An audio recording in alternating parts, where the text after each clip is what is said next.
Hello, welcome back to the Who Pod. But if you search for it on something like Spotify, you have to type in The Geek Show, The Who Pod for some reason. And I don't know why. It's just the Who Pod. I thought I found it. Did you? Oh, when I was looking at it earlier, because I was thinking, when people find the Who Pod, do they ever actually find it, or what do you have to type in, and what are you doing? Me? Yeah. Finding the bloody Who Pod. Oh right, that was you moving it against your chest or something. Oh yeah, sorry. You have to type in Who Pod Geek Show. Yeah. See, it's weird, isn't it? Never mind that. Today we're going to be talking about David Tennant in Doctor Who, the overuse I love of David him. Tennant. Oh my god, he's so sexy. Well, should we talk about the actual argument itself first? Because I think it's a silly argument to begin with, right? So the idea that, so when he regenerates, we were all so sad to see him. I remember crying. I used to cry every single time I watched it. But at this point, well, Still do. At this point, I still do occasionally. Last time I watched it, I didn't, but I felt kind of like, oh my god. But I didn't cry. I did cry, and I'll tell you which bit I cried at. The bit where he goes to the book signing, and it goes like, "Did she have a happy life?" Yeah. And it's like, "Yes," and she goes, "Did you?" And it's the bottom lip, the bloody bottom lip, when it wobbles. Oh, David, man. For me, it changes every time I watch it. So, the last time I watched it, the other month, it was the bit when Donna gets given the scratch card. That's the winning scratch card given by her dad. It's Wolf's face, isn't it? Yeah. That got me last time. But we are so wimpy. Oh my goodness. We literally just said the points that we cry during Doctor Who, and it's a different time. What bit do you cry at Matt Smith's regeneration? It's because it hasn't got the mellow, the drama, the soap opera-ness to it, I think. I didn't cry as much as Tennant, but it was I did shed a tear. I will always remember when the Doctor was me, or that is such a cool. We've been so sidetracked, but that was a really good line. It was. It's so much better than I don't want to go. But we were, how old were we? 10? Well, 8? when Tennant regenerated, we were 9. Well, then we can't be 10, can we? No, we were 8. We were 8 when Tennant regenerated. Yeah, it must have been. And then when Smith regenerated, we would have been 11. Yeah, kind of. Oh, yeah, year 7-ish, wasn't it? Jodie, we would have been. I want to say 15. Well, it was like 2 years ago. We were in sixth form. I remember because we used to talk about. No. During her first series, we were at sixth form. Oh, her first series, yeah. So we were 16 because it was November. Mm-hmm. So we would have been 15 when Capaldi regenerated. No, or was there a year gap? There was a year gap. It was 17. No, there was a year gap from Capaldi to her. There was a year gap because that whole year we're like, oh my god, it's going to be so good. And then how much I regret. I honestly wish I could go back to Will and be like, don't get your hopes up. I think you had your hopes way too high, to be honest, for the first time. No, but we all did because you looking back on videos so we have this. I really like the idea of Chris Chibnall because I loved Broadchurch. Yeah. And then I liked Woman Who Fell to Earth. And then it just I remember you liking Woman Who Fell to Earth, and I liked it too. And I think it was like I liked that one, but I was never quite sure whether it was going to be good or bad that week. Like it. But then, did we just like it because Doctor Who was back? When I think of my review for the first episode, I think a lot of that was the case. Your review for Series 11 is just funny. You gave them, most of them, I know, more than 5 out of 10. I regret that completely because I don't think all of them deserve it. Well, I don't think people would watch that now. But, I might, because I don't think I've seen the Sanangra Conundrum since it first aired. Oh, yeah, I haven't seen any of the episodes since they've aired. Maybe we could do it next month on the podcast. Next year on the podcast. The retrospective of Series 11. Anyway, we've been really sidetracked for 7 minutes. I'm gonna put. Oh yeah, we forgot. I'm gonna pull it back. So I remember when I was younger, all I wanted was some more Tennant, because I miss Tennant so much. I just want to see some more of him. And now we're seeing him a lot over lockdown. I think it's because his schedule is so busy that now that it's become empty because, nothing has really been filmed for a while, he's had a chance to do things such as staged and a lot of Big Finish. Yeah, but he hasn't done any Big Fish audio. Big Finish audio, has he? Big Fish audio. Big Fish. He has.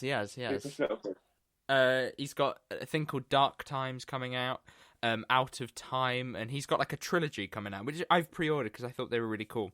So you've got one with Tom Baker, one with Peter Davison, and one with the Sixth Doctor. Oh, they sound sick. And this is when I think things were going a bit weird, right, for me, because this is when I felt the fan service of the 10th Doctor a bit more. Out of Time, I really enjoyed. I thought it was great. 4th Doctor, 10th Doctor in some kind of, like, church, like, I imagine it as a bit like the doorway to, the crossroads to loads of places, right? That it's supposed to be for, like, meditation and stuff. So they go there, the Doctor's, just before Waters of Mars, and Baker is kind of just before Deadly Assassin, I think, or just after, and they're both contemplating, and they're against Daleks that are trying to invade the church, which I thought was pretty cool. Spoilers, by the way. That wasn't spoilers, though, was it? That was just the synopsis. And then you have another one with this one I'm really looking forward to. Peter Davison and David Tennant versus Cybermen, I believe, or it was Colin Baker, David Tennant versus Weeping Angels. Whichever was first. I think that was first, and I think I've got the order right. See, the thing is, I don't know if it's... The thing is, it's not... They are cramming in David Tennant because it's what the fans love the 10th Doctor. They know that we go mental for the 10th Doctor. And the current state Doctor Who's in, I think even the BBC knows the current state Doctor Who is in is not good. Yeah, and this big gap that we've kind of had has not That's helped. why... The trailer there was barely any of Jodie. What for the game? I'm on about the game at the moment. Did we actually see Jodie's Doctor? No, but didn't we hear her? We just got we got lines, but we just got environmental shot. Yeah, that's what most game trailers are. And then the big reveal is 10th Doctor because they know, oh my fucking god, the 10th Doctor, we're gonna buy it for the 10th Doctor. Yeah, but are you playing with sonic screwdrivers? I am. Sorry. When I was when I bought Out of Time, I was just so excited to see Out of Time to listen to it because I wanted to see the dynamic between the two Doctors. I wanted to see David Tennant back in Doctor Who because I haven't listened to his audios that he did a couple of years ago. And what, the Chronicles? No, actual David Tennant Donna ones. Oh no, that Chronicles volumes was, Jacob. Yeah. And I think that's why I went and pre-ordered it. But I saw one recently, this Dark Times thing, and Genetics of the Daleks, which is a Tom Baker audio. I saw it, and I just went, oh, great, another one. Featuring the Daleks. It feels like I've kind of lost the enthusiasm for them that I had to begin with. It's a bit like now that we've seen so much Tennant, we're sitting there going, more Tennant, great. But at the end of the day, why am I complaining about more Tennant? I'm not complaining one bit. I get why the BBC is doing it. It's because Doctor Who is dead. Like, we can admit it. This current Doctor Who is dead. And also there's absolutely nothing going on. And because Timeless Children was so divided, there is...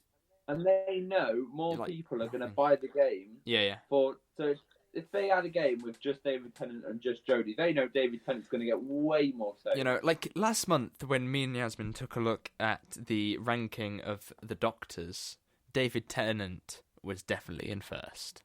Although saying that... Jodie Whittaker second! Jodie was in what second. Is that? Bollocks! Yeah, saying that, she was in second. But, current incarnation always is, to be honest, because that would make sense, wouldn't it? It's like they've taken the opportunity, because now is the time to take the opportunity. When David's got nothing going on, get him in to do everything, And I think that they've had loads of projects that they just haven't greenlit with him. So they've had loads of projects they wanted to do, but they just haven't found the time to do it. And because of quarantine and everything, they've gone yes, yes, yes, yes on all of them. Well, he's always said he will return to Doctor Who whenever the chance, hasn't he? Yeah. So it's the same with, like, even on, like, all the panel shows, it's Jodie and the 10th. You know what I mean? Yeah. Like, so something that I find that is getting annoying in terms of this saturation of use of characters such as David Tennant's Doctor as the example we're using. The Daleks. No. Just as something as an example of the saturation of the Doctor's use, or the 10th incarnation anyway. I wanted to. I've lost my train of thought. Crap. I wanted to say. We'll talk about the overuse of the Daleks. No, I will. But I wanted to try and finish this statement, this point that I had, and I can't remember what it was. Go on then, Dan. No pressure. Yeah. So with the constant use of doctors such as basically because every Doctor now comes back and does Big Finish and things like that. Eccleston has come back. Capaldi has Capaldi probably will in time though. No one thought Eccleston was going to come back, and he did. So I think Capaldi will in time. Michelle Gomez has. Smith hasn't done any neither, but at the minute he's quite busy. He does a lot of stuff. Same as David Tennant. And Jacob Dudman does a good job, doesn't he? So what's the point? Oh yeah, Jacob Dudman's impression of Smith is 10 times better than his David Tennant. Well, I think his impressions of both of them are really good, but I think he has the edge on Matt Smith. Yeah, and then. I followed his YouTube. It's so weird. Yeah. Do you then feel that because of the returning of every single Doctor? So when I watch End of Time now, I see the end of the Doctor, but then I go, not really. Like when. Not really. Just wait till 50th anniversary.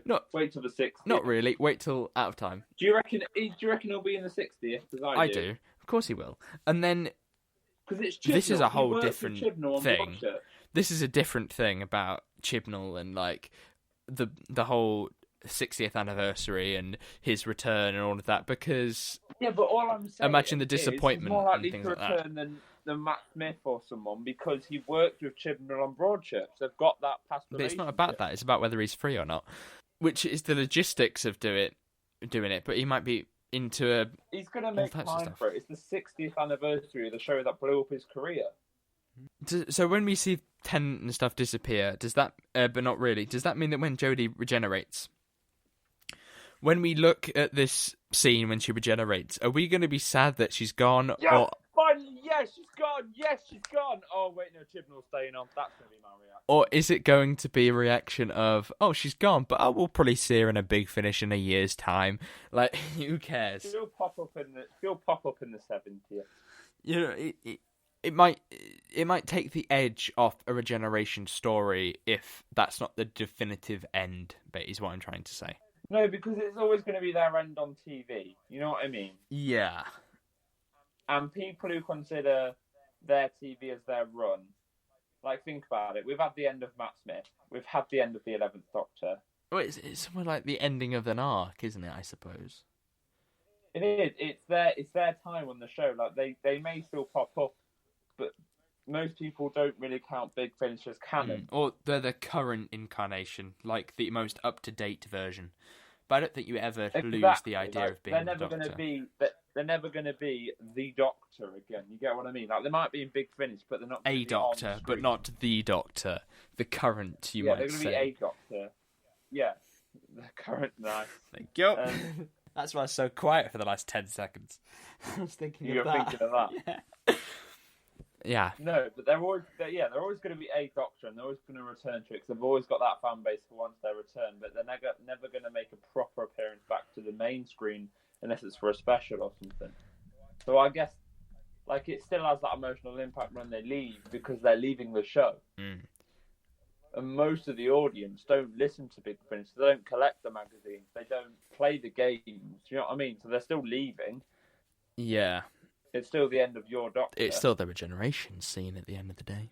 It's still their it is their Exactly. it is their end, even if they try and fit some box sets or whatever in the middle. See, that's why I'm quite interested in the Eighth Doctor, because really he never had an era. You know, he never had a I think series. the Eighth Doctor's the only exception, really. Like, I But then love that's because Ravenous. he couldn't really. because of I'd that. love to see him return. I think along with the 10th Doctor, you have also the oversaturation of the Daleks and their use in episodes. Now, personally, I don't like the Daleks that much in audio because I don't think they have the presence, but I can understand why people do. I think sometimes it's quite weird to write Daleks because Daleks aren't normally that expositional than they are in Big Finish and things like that. Daleks are overused. They're not menacing anymore. They're not scary. I can't remember the last time I was scared of a Dalek.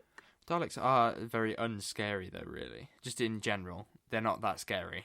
But we were always scared of the Daleks because they were scary because of what they meant to the Doctor, not because they were Yeah, scary. but think about his reaction when he saw the Daleks or saw Davros, right, in Stolen It, and think about how much he just doesn't care about them anymore. Like, Witch is Familiar and Magician's Apprentice, that's got to be the biggest laughing stock at Daleks ever. I like that episode. I haven't watched it in a while, but I liked that Why? episode. He goes up to Daleks, the people who he was They involved don't in shoot the Time him. War, and goes, anyone for dodge him. Yeah. Now, They've been and then starts weakened. drinking tea.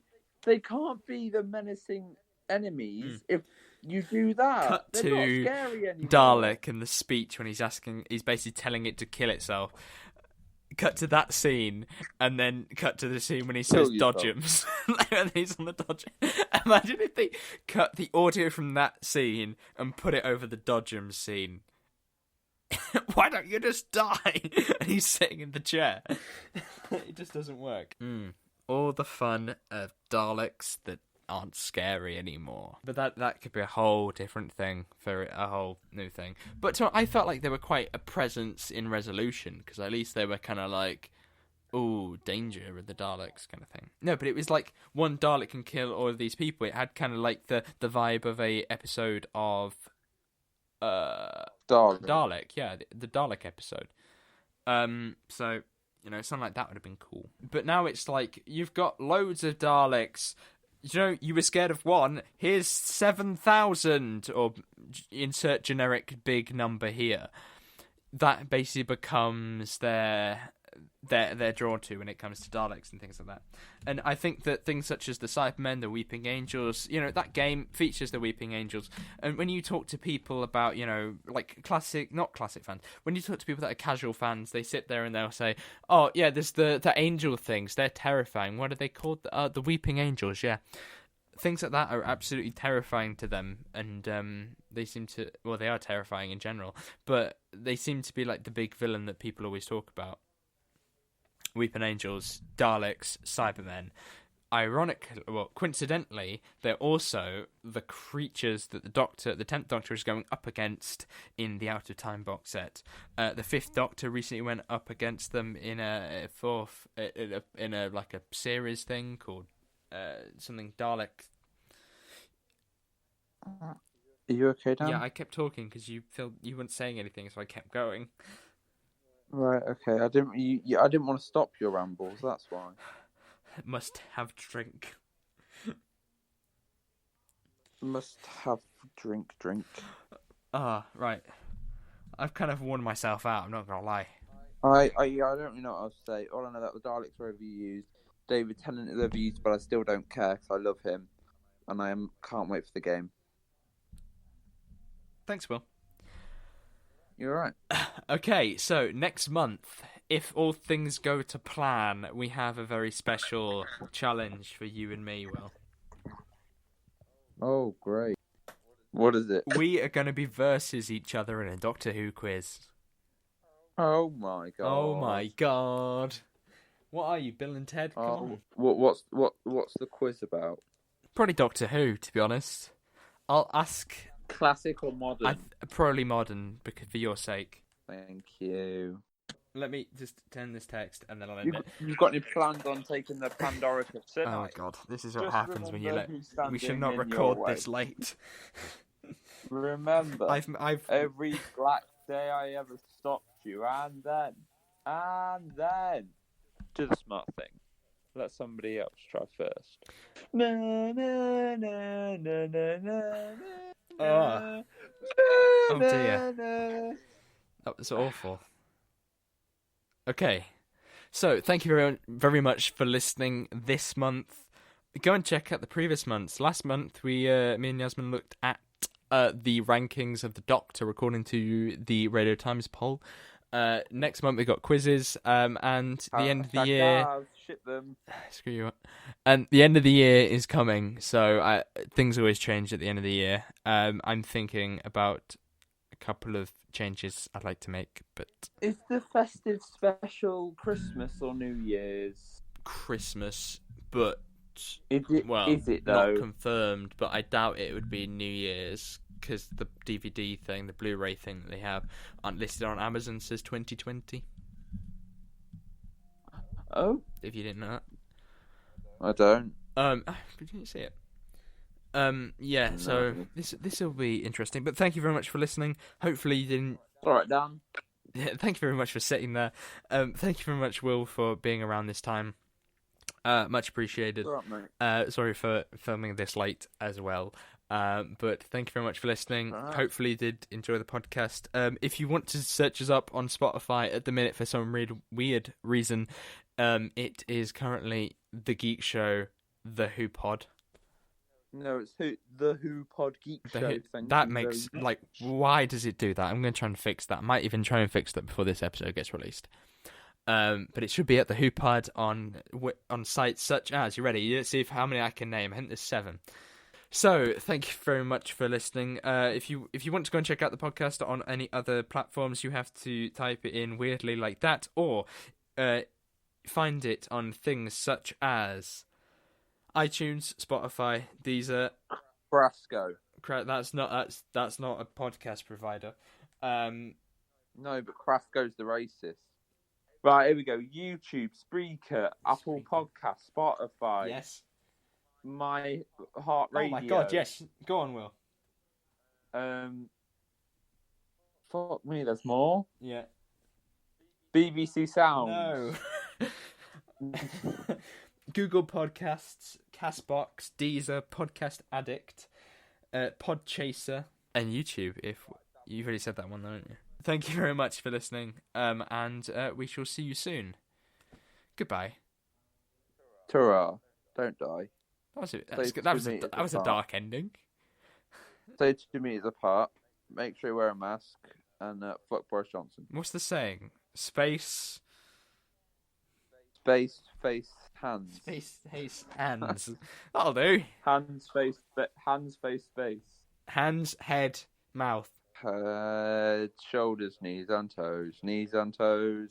Head, shoulders, knees and toes. Knees and toes. And eyes and ears and mouth and nose. Mouth and nose are the important ones, by the way. Cover them with a mask and put the mask over your nose as well. If you're a 40-year-old Karen listening to this and you come into my shop, yeah, and you haven't got that mask over your nose, I'm allowed to actually beat you out of the store. Head, shoulders, knees and toes. Knees and toes. Goodbye. Bye. See, that was a fun ending.